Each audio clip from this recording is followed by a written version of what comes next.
ایسی لایانی قسم کی تمہید ہے یہ کہ سن روف تھی، اس کو اوپن کیا، اس کے بعد کس نے کہا کہ اوپر جا کے وہ ہاتھ ناہید خان اندر بیٹھی تھی، ان کے میاں بیٹھے تھے، ہاں۔ صفدر رحمان ملک کے بارے میں بھی کہا. پھر دوسرا کہا گیا یہ گاڑی جو ہے وہ فلاں رخ منی روڈ سے کیوں آپ ہاسپٹل تک لے گئے. فون ڈاکٹر جمعہ خان کے بیٹے کو کس کا آیا تھا، آخری فون کال کس کی تھی بے نظیر کو. بالکل منطق سے آری سوالات اٹھائے گئے. روکا گیا، 2 گھنٹے کا توقف تھا پوسٹ مارٹم میں، کس نے منع کیا. پھر یہ کوشش ہوتی رہی کہ بھٹو خاندان کے ہی افراد پر یا ان سے منسلک افراد پر اس قتل کی ذمہ داری ڈال دی جائے. پھر خط ڈھونڈتے رہے کہ خط لکھا تھا جس میں خط ڈھونڈتے رہے، مختلف لوگوں کا ذکر کیا تھا. پھر کہا بیت جی اللہ کہ محسود، امریکہ، ہاں پھر بیت اللہ محسود کے بعد میں آیا. پھر آگے جی کہ امریکن ایک جرنلسٹ ہے مارک سیگل، اس کا ای میل آ گیا. اوکے، انہوں نے کہا جی کہ پھر وہ جو کراچی سے ثبوت ملنے تھے سانحہ کارساز سے جوڑنے کے لیے، وہ نہیں مل پا رہے. اوکے، موبائل غائب کر دیے گئے. ایسا عجیب لایانی قسم کا ایکسکیوز پیش کیا جاتا رہا. مقدمہ یکسو نہیں ہو پایا. یہ مقدمہ درج کرنے کے لیے 3 کورٹس میں، عدالتوں میں وکلا کی جانب سے درخواستیں دی گئیں کہ نئی ایف آئی آر درج کر لیں. 3 سال صرف اس میں گزارے گئے اور ریجیکٹ ہوئی کہ نہیں جناب نئی ایف آئی آر نہیں، کوئی نئی بات آئی ہے تو اس کے تتمہ بیان ضمنی میں درج کر لی جائے، جو ہمیشہ ہوتا ہے. پھر ایک نیا فتنہ کھڑا کیا گیا کہ جناب یہ تو دہشت گردی نہیں ہے، قتل نہیں ہے، شہادت نہیں ہے، یہ تو محترمہ کو سن روف کا لیور لگا ہے. اب اس گاڑی کی حقیقت اگر آپ کے ناظرین تک میں پہنچاؤں، میں نے مسلسل روزنامہ پاکستان میں 17 ایڈیشن اشاعت خاص ہر 27 دسمبر کو دی، 17 بار، 18ویں اب ہے. ہر ایک میں نے یہ سوال پوچھا کہ یہ کیوں کہا جاتا ہے کہ یہ سن روف کا لیور لگا. انہوں نے کہا کہ یہ الجھاؤ میں ڈالا جا رہا ہے کہ اس کو طوالت دینے کے لیے، رخ تبدیل کرنے کے لیے، آپ کی کنسنٹریشن ڈائیورٹ کرنے کی خاطر ایسا ہو رہا ہے. میں نے اس کی تحقیق کی کہ یہ گاڑی کیا ہے، سن روف کیا ہے، لیور کیا ہے. اب آپ نے یہ بات بڑی غور سے سننی ہے اور آپ کے ناظرین کے لیے نئی خبر ہے. یہ گاڑی پاکستان کے ایک نامور پراپرٹی ٹائکون کی ملکیت ہے جو آج کل بیرون ملک ہے، زیر اعتاب بھی ہیں. ان کی ملکیت تھی. انہوں نے محترمہ کی آمد پہ گفٹ کی تھی، ٹویوٹا کمپنی کی بنی ہوئی. لیکن یہ سن روف جو ہے یہ آلٹریشن کے ذریعے لگایا گیا. اب یہ میری تحقیق ہے. آلٹریشن کے ذریعے یہ سن روف راول پنڈی کی ایک ورکشاپ سے لگوایا گیا. میں اس ورکشاپ والے سے ملا، میں نے اسے پوچھا. اس نے کہا جی کہ مجھے یہ کہا گیا اس مالک کی جانب سے، پراپرٹی ٹائکون کی جانب سے، کہ جی اس میں اتنا بڑا سن روف لگا دو، روٹین میں چھوٹا سا سن روف ہوتا ہے، اتنا بڑا سن روف لگا دو کہ اس میں سے قد آدم آدمی کھڑا ہو کے، قد آدم پورا، اور باہر یہ پبلک ویو کے لیے جلسے جلوس احتجاج ہاتھ ہلا سکے، کھڑے ہو کے ایزی ہو. اور یہ اس کے درمیان میں ایک سیٹ لگا دو، جو سیٹیں 2 پیچھے، درمیان میں 2 سیٹیں، سینٹر میں ڈرائیونگ سیٹ سے بیک سائڈ پہ، درمیان میں اس کے بالکل نیچے ایک سیٹ لگاؤ تاکہ آدمی جب کھڑا ہو اس کے اوپر تھوڑی اونچی ہونی چاہیے اور وہ ہو بھی فولڈنگ، اونچی ہو تاکہ باہر دکھائی دے. اس نے کہا میں نے یہ سن روف میں ایک اضافہ کیا، اس اضافے کا نام ہے کمپولا، CAMPOLA، کمپولا. کمپولا کہتے ہیں ایسے سوراخ کو، ایسے روشن دان کو جہاں سے جھانکا جا سکتا ہو.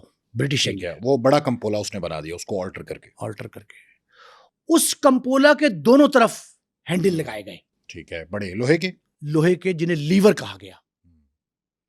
لیکن وہ کتنے طاقتور ہیں کہ اندر سے 2 افراد پورے زور کے ساتھ، اچھے وزن والے جاندار لوگ پورے زور سے اوپر کریں گے، 2 کم از کم، تب وہ کھلے گا. اور جب بند کرنا مقصود ہوگا تو بندہ جو کھڑا ہو گیا وہ نیچے بیٹھ جائے گا، اس کے بعد اسی وزن کے ساتھ دوبارہ کھینچیں گے. 2 لوگ بیک وقت ایک شخص نہیں کر سکتا اس کمپولا کو. یہ نیچے سے کھولا گیا ایک بار، ابھی بند کرنے کی تو نوبت نہیں آئی. محترمہ جلسے میں خطاب کر کے آئی تھی لاکھوں کا جلسہ تھا, ہجوم تھا, سٹیج بھی وہیں بنا تھا جہاں لیاقت علی خان کا سٹیج تھا, اور اسی وجہ سے بنایا گیا احتراماً. آج جہاں لیاقت باغ کے باہر گیٹ نمبر 2 کے ساتھ محترمہ کی شہادت کے تسلسل میں ہی نا, اسی کے تناظر میں ایک یادگار بنی ہے, اس میں محترمہ کی کئی تصویریں ہیں, اور اس یادگار جہاں بنی ہے اس سے بالکل اپوزٹ سڑک کے پار, یعنی دو طرف ہے, جو راجہ بازار صدر سے سڑک آ رہی ہے, جو آ رہی ہے واپس مری روڈ کی طرف, ایک تو جا رہی ہے نا راجہ بازار کو, ایک واپس آ رہی. میں نے وہاں سے تفتیش کا آغاز کیا کہ کیا ہوا. تفتیش گاڑی میں سے کمپولا کے ذریعے محترمہ کو باہر نکلنے کی ضرورت کیوں پیش آئی, کیا وجہ تھی کہ محترمہ باہر نکلی. جلسے سے خطاب تو کرائی تھی, بڑا لوگوں نے ان کو وہ کیا تھا. اب وہ لوگ کہتے ہیں پیپلز پارٹی والے کہ محترمہ واپس جا رہی تھی, موت نے مہلت نہیں دی, شہادت ہے. جب واپس جانے سے پہلے انہوں نے کہا کہ میں پبلک کو ویو کر کے شکریہ ادا کروں, just to pay them thanks کہ آپ نے مجھے پذیرائی بخشی. تو اس وقت روکا بھی تو گیا تھا, رحمان ملک کی جانب سے روکا گیا تھا, یہ کس کی جانب سے, کیا آپ اوپر نہ جائیں, آپ کو سیکیورٹی تھریٹس ہیں؟ یہ بالکل جھوٹ ہے, نہیں روکا گیا, بے بنیاد بات, کوئی ایویڈنس نہیں ملی. یہ بات میں بتاتا ہوں کہ تھریٹس کیا تھی, یہ علیحدہ بات ہے, تھریٹس کی بات موجود ہے. کہا یہ گیا کہ محترمہ کے ایک سیکیورٹی افسر جن کو یہ ذمہ داری دی گئی تھی ان کی سیکیورٹی کی, انہوں نے صرف اتنا جملہ کہا کہ بی بی کے شیڈول میں سیکیورٹی پوائنٹ آف ویو سے یہ کہیں شامل نہیں تھا جملہ کہ ویو کرنا. یہ ان کی سویٹ ویل تھی, وہ کھڑی ہوئی ظاہر ایک عرصے بعد پاکستان واپس آئی تھی, یہ ایک روٹین کا میٹر. جب آئی تھی تب بھی پرچم کے کلر کا سوٹ تھا ان کا. اس اور سن لیں, سیکیورٹی کے معاملے میں, سیکیورٹی کے معاملے میں سب سے پہلا محترمہ بے نظیر شہید کا اپنا خط جو انہوں نے امریکہ سے حکومت پاکستان کو وزارت داخلہ کے ذریعے مشرف صاحب کو انڈائریکٹ بھجوایا تھا اس وقت کے صدر, اور ان سے یہ کہا تھا کہ میری سیکیورٹی کا انتظام کیا جائے. یہ تھا سرکاری طور پہ محترمہ نے لکھا تھا, ان کا حق ہے, وہ ایک سابق پرائم منسٹر کی بیٹی دختر مشرق تھی. دوسرا, انہوں نے اپنے ایک دوست امریکی صحافی مارک سیگل جس کا میں نے تذکرہ کیا, اس کی ای میل سے یہ ثابت ہوا, اور ان کی گفتگو بھی ہوئی پاکستان میں وزارت داخلہ میں, اس نے یہ کہا تھا کہ محترمہ نے اس طرح کے خدشات کا اظہار مجھ سے کیا تھا گفتگو کے دوران کہ مجھے پاکستان میں ہٹ کیا جا سکتا ہے, ٹارگٹ کیا جا سکتا ہے. کس بنا پہ؟ دو وجوہات کی بنا پہ. ایک, محترمہ نے یہ کہا تھا امریکہ میں بیٹھ کر کہ میں جب پاکستان جاؤں گی اور اقتدار میں آؤں گی تو سب سے پہلا کام یہ کروں گی کہ طالبان کو ختم کروں گی. لفظ طالبان نہیں تھا, طالبانائزیشن تھا. اب یہ بھی ابہام تھا, پاکستان کے میڈیا نے اسے لفظ طالبان کہا, اٹ واز جسٹ طالبانائزیشن.